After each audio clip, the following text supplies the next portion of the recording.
Being a retro modder, we receive several messages a day in regards to similar topics. One being, surely there's a more simpler way of playing Game Boy Advance games on a Game Boy Pocket without modding it. Or another query, simply can't you plug a Game Boy Advance cartridge into a Game Boy Pocket? In today's video, we're going to show you what happens when you plug a Game Boy Advance cartridge into a Game Boy Pocket console. On initial inspection, both cartridges appear similar in size and have the same amount of pins within the cartridge.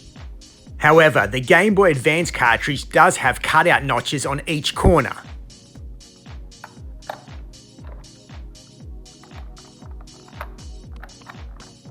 And if you were to place the Game Boy Advance cartridge into the Game Boy Pocket console, you can see that the pins aren't long enough to touch the cartridge slot.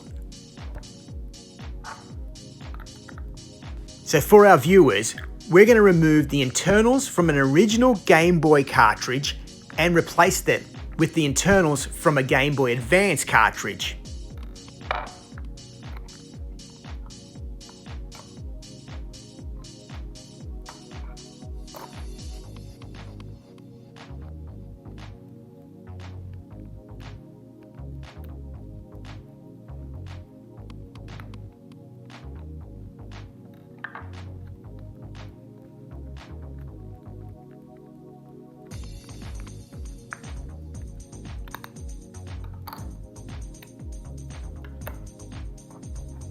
Upon initial inspection, both cartridges appear similar in size and both contain 32 pins.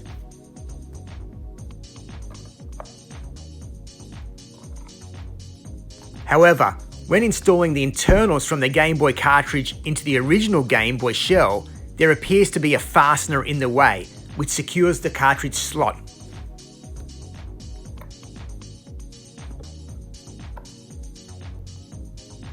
And on the front half of the shell, there's also a lining and a cartridge screw hole that appear to be in the way, which will both need to be removed.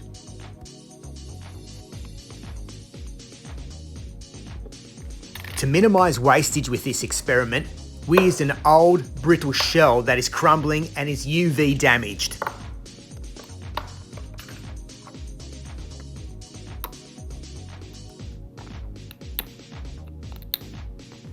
The initial part of the process involves cutting and trimming any protruding plastic that may interfere with the Game Boy Advance internals.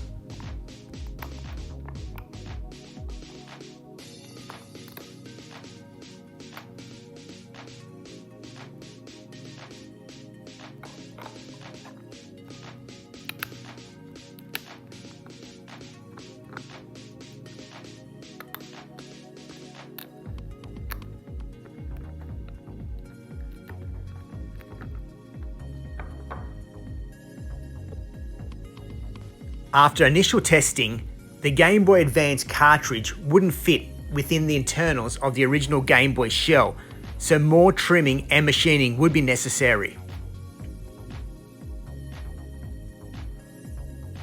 After a little more machining and test fitting, the internals of the Game Boy Advance seemed to fit fine within the shell confinement.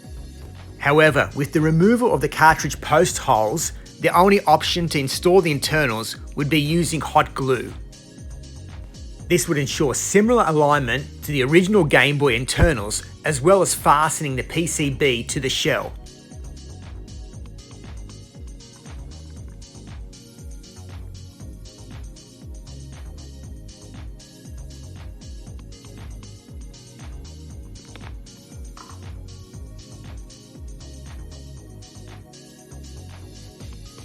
Once the glue had dried, it was just a matter of fastening both halves of the shell back together.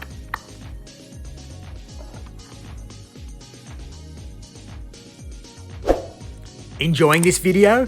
Now's the perfect time to like and subscribe to our YouTube channel.